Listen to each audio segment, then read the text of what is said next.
Hi, I'm Richard from Warlord Games, and today I'm joined by Mr. Alessio Cavatore to take you through the Armies of Imperial Japan sourcebook for Bolt Action. Hi. The Armies of Imperial Japan sourcebook is a supplement to the Bolt Action main rulebook, and what it does is it gives you a more in-depth view at the forces of Imperial Japan and their involvement in World War II. So, where do we start? Well, like all the Armies of series, the Japanese book has a series of sections. A little highlight of the involvement of Japan in World War II, starting from the invasion of Manchuria and the war with China, and then later on, of course, the World War II proper and up to the final defeats in the Pacific. So, brief section of history. Yeah. Followed by, like the other books, by an army list, the armies, which is the core of the book, really. In the armies section, basically there's all the units, or a good number, most of the units that the Japanese were fielding in this theater, preceded, like as normal for these books, by the most characterful part of the book, really, which is the army special rules. As in, what makes this army play differently from the other armies. So it's a set of army-wide rules that are used for the Japanese, which give them their character, give them their flavour, and each one has been carefully selected to sort of reflect their historical approach to warfare and the situations they found themselves in. Yeah, and again with World War II, one tends to want to characterize the armies with something that is colourful, but you have to be kind of respectful as well. You know, after all, it wasn't that long ago. So it's an interesting balance of realism and gameplay here. So for the Japanese, what we chose, keeping that in mind, was the death before dishonor rule, which represents the fact that Japanese were renowned for fighting to the last man. Actually, the amount of casualties they took before the very few left would surrender, it was, you know, no other army would prepare to fight until to this level. And so in game terms it makes them effectively all fanatics, actually even more than fanatics plus. Yes. So extremely difficult to, you kind of have to kill them all. There's really not much surrendering going on. Followed by the next special rule, which is on the same ilk, which is the Banzai Charge.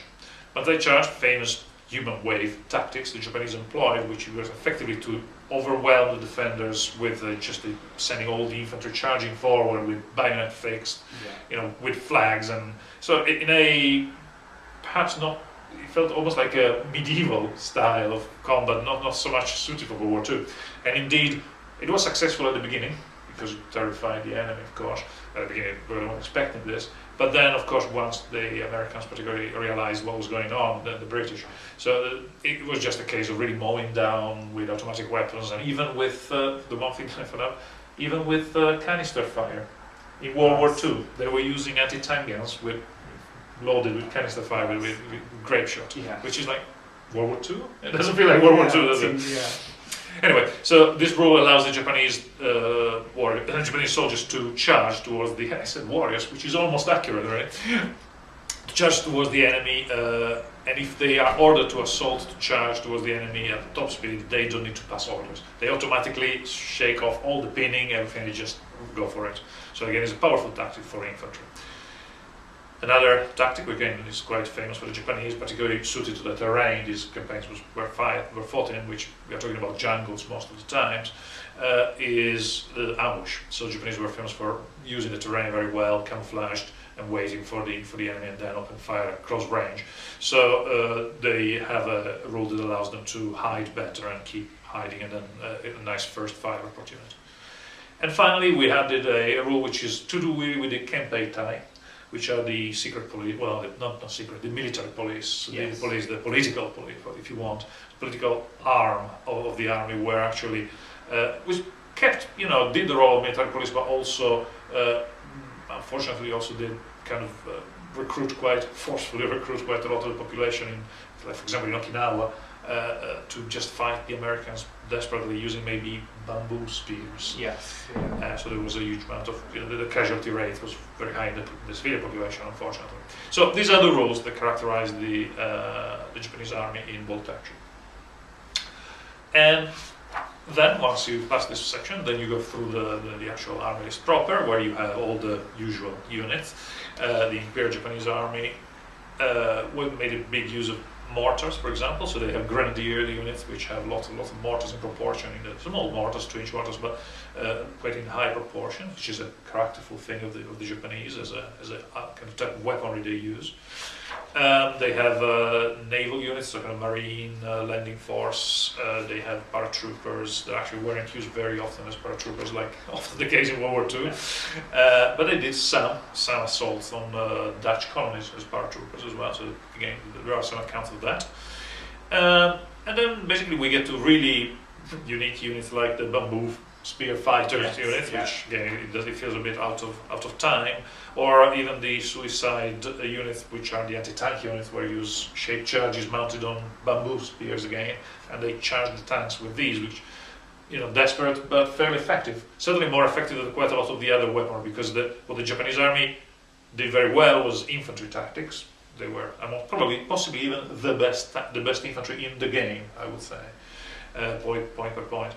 But what they didn't, unfortunately, have very much was anti-tank firepower and tanks. I mean, their artillery was good, but not in the anti-tank field. And the anti-tanks are basically because they were on a Pacific, etc. The tank warfare was not something that was big on their agendas.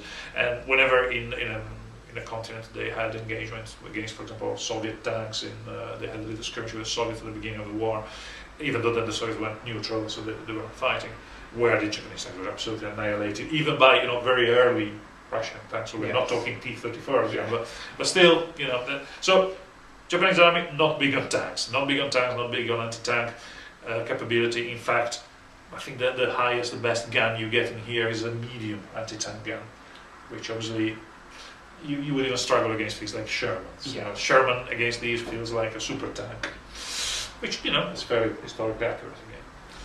Hence the desperate infantry tactics to take them out. So a list of vehicles, mostly light tanks, tankettes, you know, armored cars, level armor, and that is pretty much the end of the Japanese section. Well, there's a few amphibious vehicles as well for the naval landings, but that is the army list. Then the last section, of course, is the theater selectors, which again, explain again what these are. It's basically, the army list is generic, is not themed to a particular area of the Pacific War, but the theater selectors help the players to collect a force that is themed to a particular area or engagement, or basically a specific sector within the campaign. Yes. So, for example, the first army list you get is an invasion of Manchuria, so it's actually before World War II, even. And is basically just a list of which units from the army list you can field to stay kind of true respectful, true to the history. So to have an accurate force that is historically accurate, you should limit yourself to the list, to the units that are in here. So, for example, it will tell you can only have these, and that type of tank, but not. Basically, it tells you all the ones that you can field. Yes. Yeah. So when you go to the army list, you don't pick the late war ones in this particular early war thing. It takes into account the level of technology that was available to them at that time. It takes into account also historically what they used in that engagement, and then it gives you a list of the specific units from the main list which are available to you. Other examples could be the famous Battle of Guadalcanal, the first one where the Japanese were actually defeated by the Americans. Is the very first case where the Imperial Japanese Army actually was defeated, because they had a bit of a reputation of invincibility up to that point.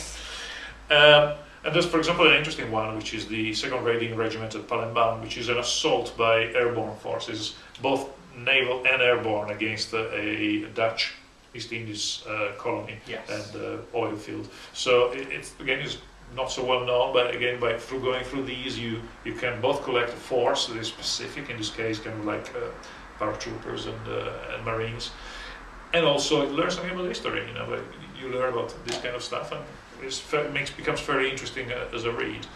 And there we go. So from that we talk about Burma, where the British were heavily engaged with the Japanese, and finally the desperate battles of Iwo Jima, and the last ones are on Okinawa. So just before the planned invasion of mainland Japan, that actually didn't go ahead, because instead the Americans decided to use this new weapon that we know about.